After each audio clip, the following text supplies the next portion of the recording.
Buenos días. Iniciaremos con dos frases que nos parecieron propicias con relación al tema. En el libro se observan células rítmicas, aliteraciones, onomatopeyas, rimas internas, osadías morfológicas, elipsis, cortes, desplazamientos de sintaxis, vocabulario insólito, arcaico o del todo neológico, asociaciones extrañas, metáforas, anáforas, metonimias, fusión de estilos. El libro suscita percepciones sobre las relaciones, entre otras cosas, pone en acción circunstancias cognitivas relacionadas con la historia, dogmas e intereses sociales, culturales, políticos y económicos. En agosto del 2019, tuve la oportunidad de participar como responsable técnico en un proyecto de investigación sobre inscripciones escritas, modelos de escritura o gráficas simbólicas u objetos de diseño gráfico identificativo, como los denominé, en edificaciones históricas de Tampico, del siglo XIX al siglo XX. En ese ámbito, tuve la oportunidad de llevar adelante el proyecto de tipología discursiva de la memoria gráfica identificativa en fachadas de edificaciones históricas para la resignificación cultural y comunicacional del diseño tampiqueño. Con base a ello, se desarrolló este otro proyecto que presentamos aquí, nombrado Registro Histórico de Relatoría Cultural a partir del libro Tampico 1890-1955. De esa reflexión crítica surgieron hallazgos de los que fue necesario dejar constancia de ideas, caminos y entrecruces que discuten la historia del sur de Tamaulipas y permiten tener otras miradas hacia las diversas regiones de México. Ese fue el entretejido cultural que dio origen a esta ponencia que presentamos aquí la doctora Cintia Hurtado y su servidora, la doctora Rebeca Lozano. Al respecto, consideramos necesario interrogar a la historiografía a partir del libro como objeto simbólico y cúmulo responsable de características disímiles en los cruces entre la cultura y el diseño. En ese sentido, poner atención a las diversas concepciones de ideas y enfoques con los que fue construido como objeto cultural de diseño editorial en este país, con fundamentos teóricos y puntos de vista a partir de la propia experiencia. Como resultado, este trabajo se marcó con base a dos vertientes de estudio. Por un lado, el libro como objeto cultural bajo el discurso sociohistórico de la época y por otro, como objeto editorial de diseño. Con eso, intentamos aportar algunas reflexiones en ese cruce entre historia, cultura y diseño a partir de un proyecto con la contrastación de 5 libros históricos de un periodo abarcativo de 1890 a 1955. El primero de ellos fue Tampico, Rincones de Antiguo Esplendor, de 1890 a 1930. El segundo, La Última Esperanza, Corporativismo del siglo XX. El tercero, La Arquitectura Porrevolucionaria del Noreste de México, de 1917 a 1940. El cuarto, álbum Revista Tamaulipas, de 1955. El quinto, El Tesoro de la Sierra Madre, de 1927. Eso se llevó a cabo explorando el paradigma del discurso con los estilos de vida y estilos de época a partir de entrevistas y recolección de datos documentales. En ese sentido, cabe resaltar el aporte del libro y el diseño editorial en la formación intelectual, cultural de la sociedad del sur de Tamaulipas, particularmente la tampiqueña. Eso fue clave para difundir la diversidad cultural cosmopolita en aquellos años del boom petrolero y la transposición de experiencias costumbristas, tradicionales, mitológicas, entre otras. La idea clara sobre el progreso y la modernidad se difundía por medio de simbolismos encausados para el Estado, por el Estado y la clase dominante para construir un ejercicio de desarrollo programado. Para nosotras, eso fue una de las palabras claves de nuestro ensayo, la memoria escrita y el legado cultural, como parte de uno de los ejes de la cultura y el diseño y la historia de la ciudad. Y lo hicimos en el marco de 2 redes de trabajo muy valiosas y fructíferas por parte de la Universidad Autónoma de Tamaulipas y la Universidad de Guadalajara. Una de ellas es el cruce entre la cultura antropológica, el discurso con la comunicación, y otra la formalidad del diseño editorial en el marco de un año, del 2019 al 2020, basado en los documentos citados anteriormente. En ese sentido, se reconoce que la historia cultural y el diseño editorial constituyen una relevancia singular a partir del libro en el ámbito de la historia de México, que permite repensar al diseño editorial como transgresor del siglo pasado y futuro. En este marco de referencia, indagamos sobre el discurso social a partir de los estilos de vida, como por ejemplo la pluriculturalidad, poder, élites o burguesía, discurso dominante construido, movimientos de resistencia, entre otros aspectos. Y también los estilos de época como métodos de impresión tradicionales utilizados y considerados en el exterior, el periódico, entre otros.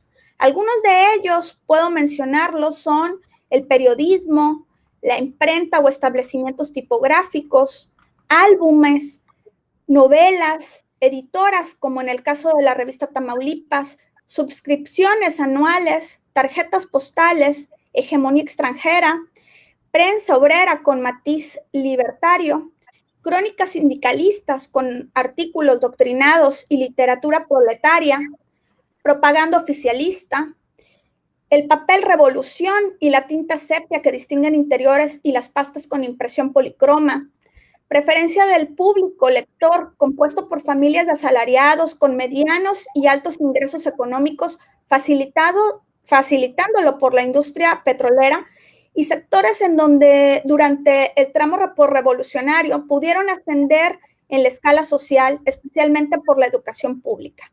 Otro es el imaginario de progreso y el oro negro. Eso desde una perspectiva que los contextualizó y los transpuso a las prácticas de lectura y conocimiento por medio del libro. Esta experiencia nos permitió identificar algunas barreras de accesibilidad a medios culturales de contenidos históricos y reformular los problemas de diseño en cuanto a las concretas condiciones para elaborar contenidos, su uso y la adaptación que garantiza a la comunicación por medio del diseño. El proyecto se basó en la metodología social que implica el uso de medios etnográficos por medio de fuentes primarias, con archivos históricos, por ejemplo, y secundarias con entrevistas relevantes. Algunas de ellas, por ejemplo, puedo mencionar al historiador Raúl Sinencio Chávez y el trabajo del diseño colaborativo a partir de la observación no participante. Esto fue posible a través de la recolección de datos históricos, escritos y descriptivos, por medio de voces locales, profesionales del diseño, de la comunicación y la cultura, entre otros relevantes.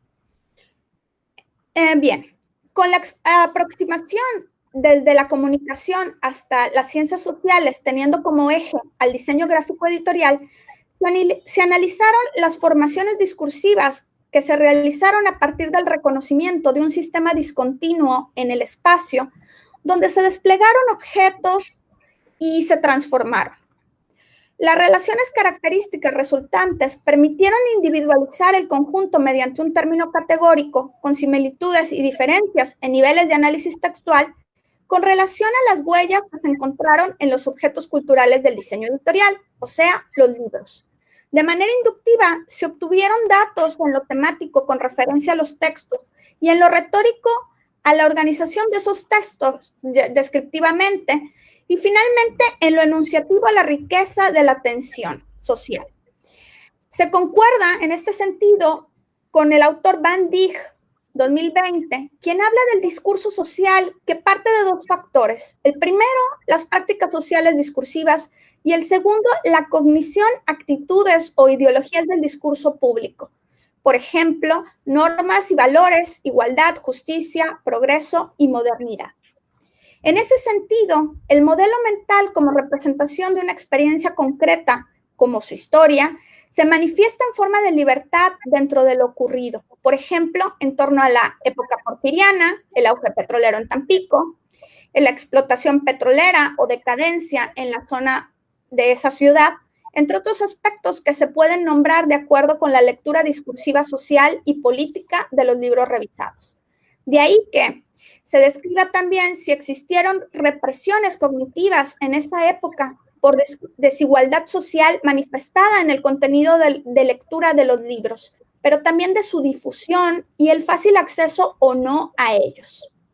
Se habla de la ideología de control social en la polarización fonológica, morfológica o sintáctica, donde se estructura el discurso modelo polarizado, bueno o malo, fundamental en el discurso. Precisamente, la noción de pluriculturalidad, del poder, de élites simbólicas, del discurso dominante construido y del movimiento de resistencia en el rechazo de los textos dominantes o contenido hegemónico particularmente temático que se advirtieron en los libros. En esa triangulación teórica, podemos afirmar que a partir de una dimensión crítica del contexto comunicativo, antes de analizar los libros, se debió tener el conocimiento de diferentes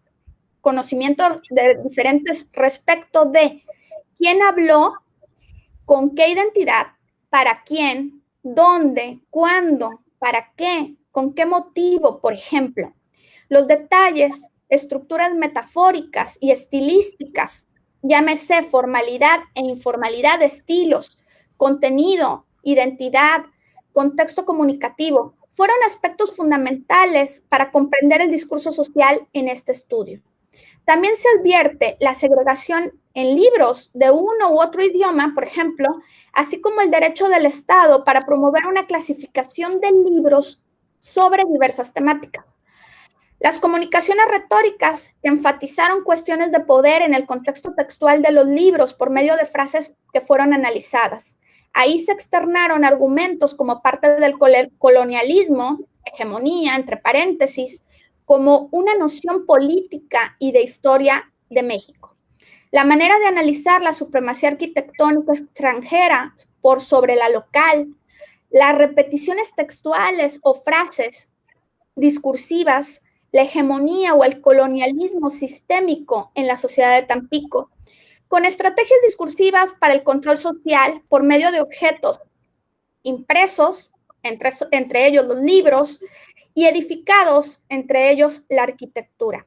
En otras palabras, detalles textuales de información sobre el poder, la pluriculturalidad en la zona, la hegemonía o el colonialismo extranjero bajo la idea de progreso y modernidad. Fueron textos argumentativos donde se lee la desigualdad social, de colonización o educación religiosa, edificaciones de burguesía donde la clase obrera difícilmente aparece, o de resistencia propiamente con ética humanitaria, o no, es decir, textos sobre el contexto y la jerarquía construida, arquitectónica y estilística, derivada de corrientes artísticas extranjeras. Fue así como la lucha entre clases, fuerzas hegemónicas, se manifestaron a través de la lectura de libros temáticos de arquitectura, de acontecimientos considerados revolucionarios y eventos climatológicos, como en el caso del ciclón Hilda, que marcaron un cambio en el paradigma social. Esas apreciaciones son un complemento de hallazgos formales en torno al libro como objeto editorial. Para dar un panorama sobre eso, cedo la palabra a la doctora Cintia Hurtado. El análisis del libro como objeto cultural para comentar los hallazgos de cada una de las publicaciones de manera cronológica, en donde se considerarán algunos aspectos físicos de la obra, como su descripción, números de páginas, porcentaje de imágenes texto, tipo de publicación y una descripción como objeto social, como el objeto de estudio, el periodo de tiempo que refleja, su función, entre otros aspectos, que estaremos narrando de acuerdo a los hallazgos de cada libro. Álbum Revista Tamaulipas, 25 aniversario, Ciclón e Inundación, 1955-1980. La edición que presentamos es la correspondiente a 1980, cuyo objetivo es edición especial a los 25 años del ciclón e inundación de Tampico, sucedido en 1955, en donde se muestra cómo sucedió la inundación, la reconstrucción y los héroes que ayudaron a este desafortunado evento, acompañado con una narración muy completa. Proporciona un reflejo social producido por este desastre natural. El área del conocimiento de que trata, de acuerdo al clasificador de CONACYT, mismo que tomamos como referente al ser muy amplio y por tener un impacto a nivel nacional en México, es historia especializada, historia social. Es un libro de divulgación ya que está elaborado por especialistas en la materia con un tipo de texto expositivo de carácter divulgativo, ya que está destinado a un público amplio que no requiere de conocimientos previos sobre el tema, con una prosa narrativa en donde presenta una historia con una serie de sucesos y cumple con 3 funciones del texto, principalmente informativo referencial, ya que presenta hechos y datos, expresiva porque se presentan puntos de vista de ciudadanos reconocidos, y poética, ya que incluye un poema titulado O Tampico Mártir.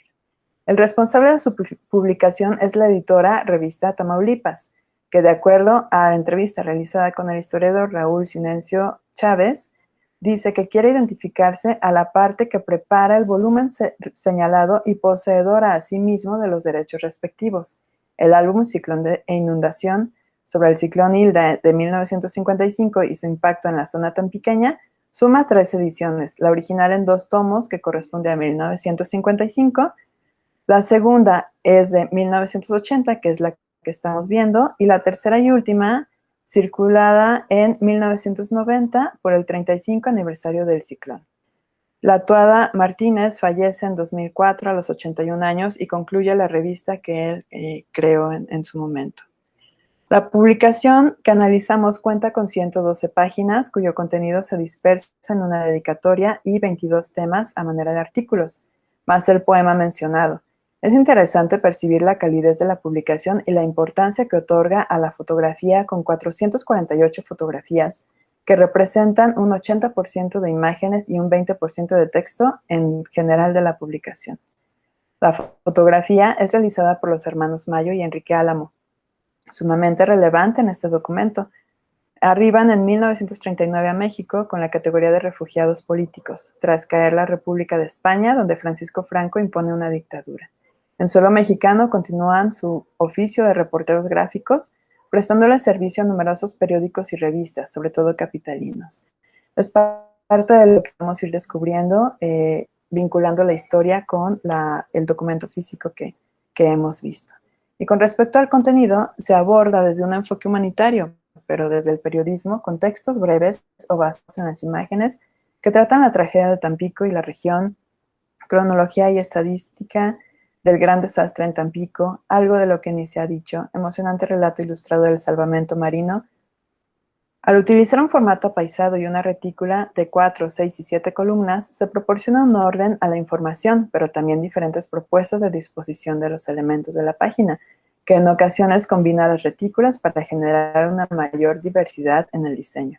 El estilo tipográfico es sans serif, con 70 caracteres por línea cuando se utilizan 2 columnas y 40 caracteres por línea en retícula de 4 columnas, lo cual sugiere una adaptación del diseño para altos y bajos lectores. El tipo de cubierta es documental, ya que informa el contenido a través de una imagen realista.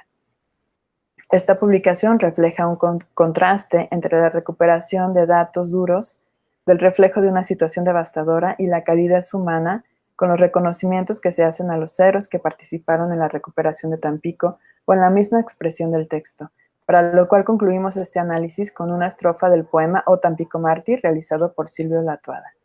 Te admiro también, Tampico mío, porque de 1000 pruebas saliste airoso, y hoy como ayer confío, sabrás nuevamente salir victorioso.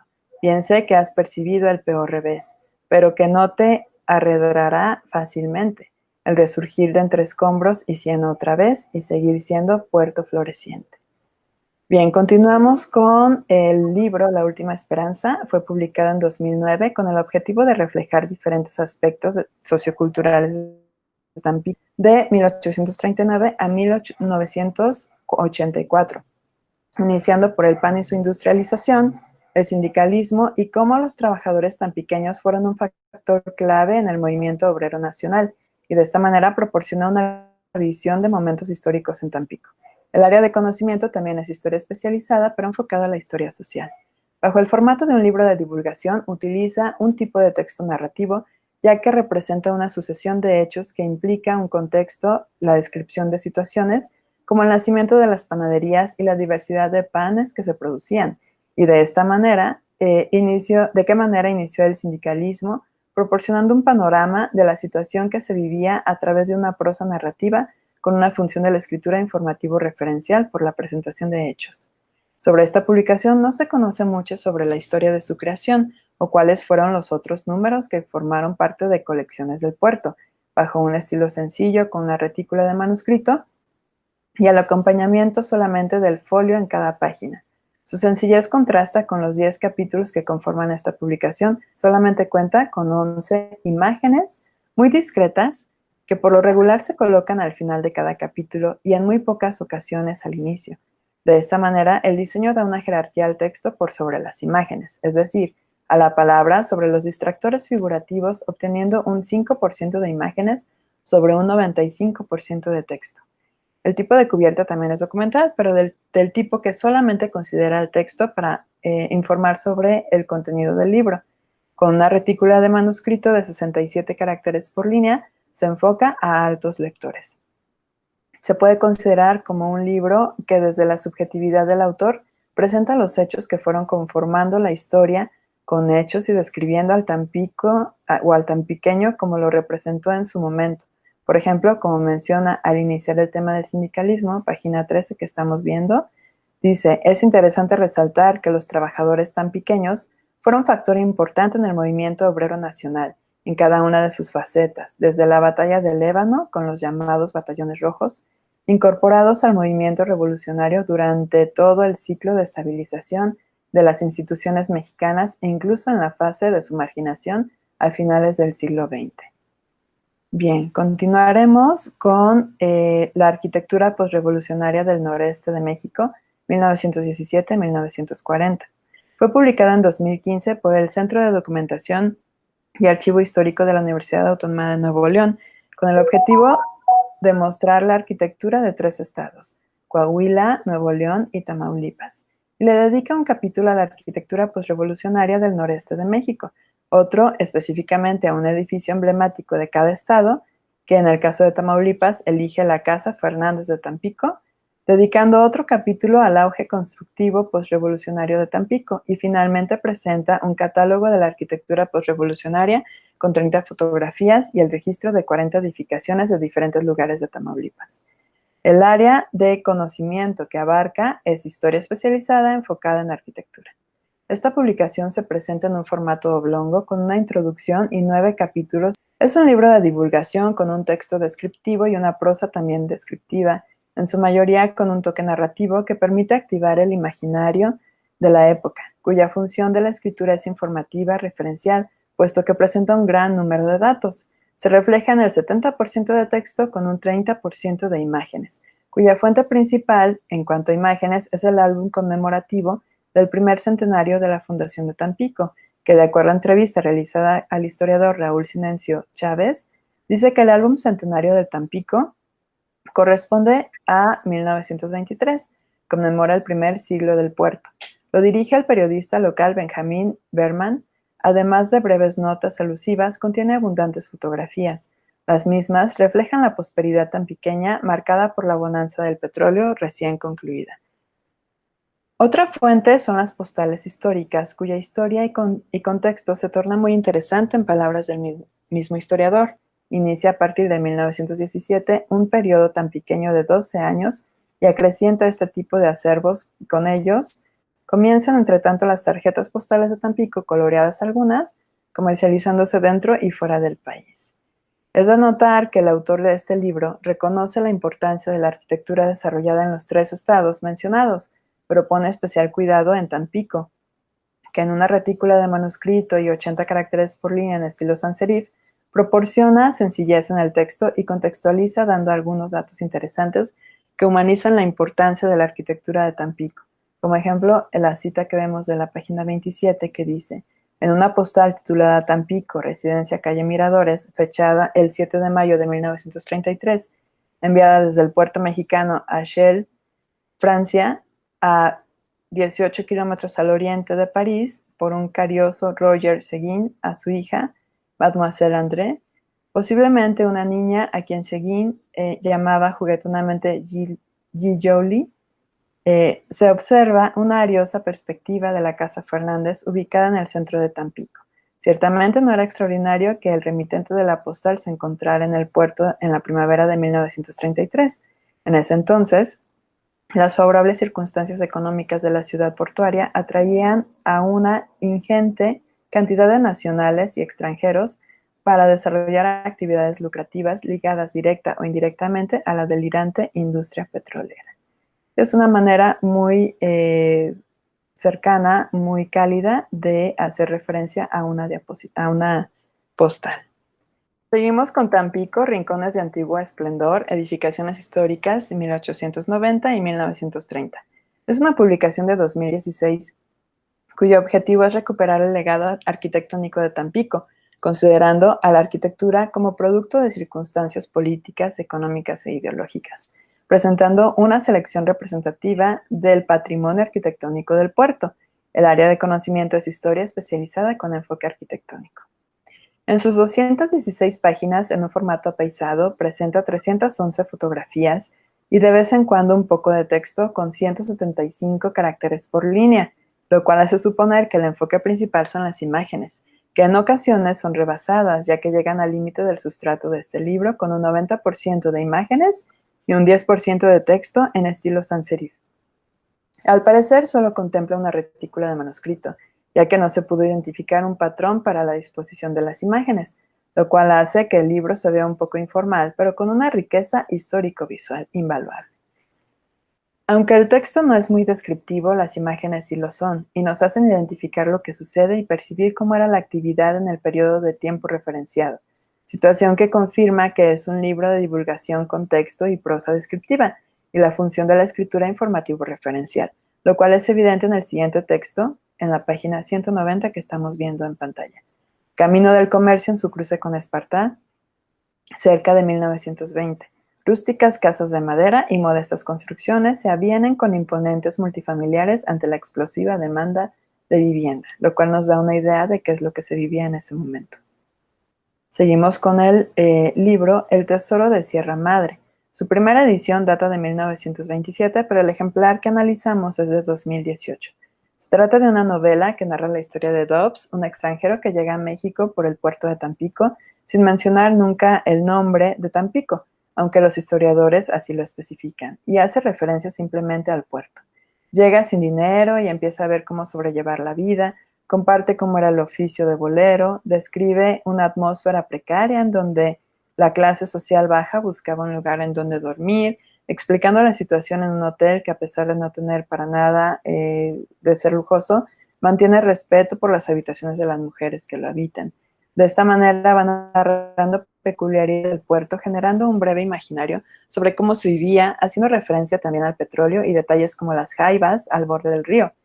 Conoce a un nuevo amigo, comienza una aventura por diferentes lugares de México y de vez en cuando hace referencia al puerto. El área de conocimiento de este libro es muy diferente al de los anteriores, pues se trata de artes y letras. Vale la pena indagar un poquito más sobre el autor de este libro, que para el historiador Raúl Sinesia Chávez nos comenta y nos contextualiza que, enigmático sin tregua, Bruno Traven habría llegado a tierras mexicanas por Tampico en los estertores de 1924.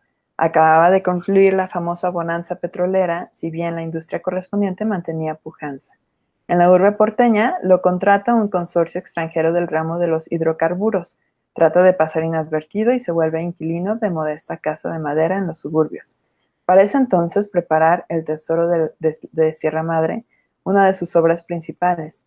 La edición prima es alemana y aparece en 1927. Se traduce al español cuando alborea la década posterior. Por esta razón no podíamos dejar de lado a esta obra literaria, que es un texto literario narrativo con prosa narrativa que cuenta una historia y una función de escritura expresiva en donde se manifiesta a detalle la expresión del escritor desde un punto de vista subjetivo.